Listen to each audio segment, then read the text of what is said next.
съхранила в своята пазва.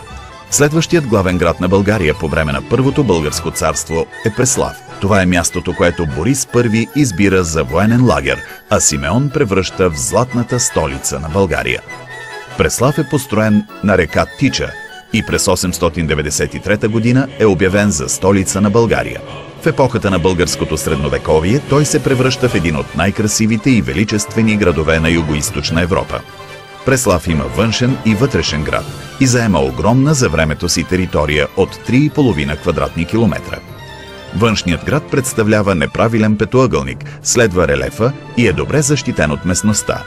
Вътрешната крепост се намира почти по средата и заема площ от 200 декара. От дворцовия комплекс днес са запазени тронната палата с колони, големият дворец и кръглата църква, богато украсена с мозайки, мрамори и керамични икони.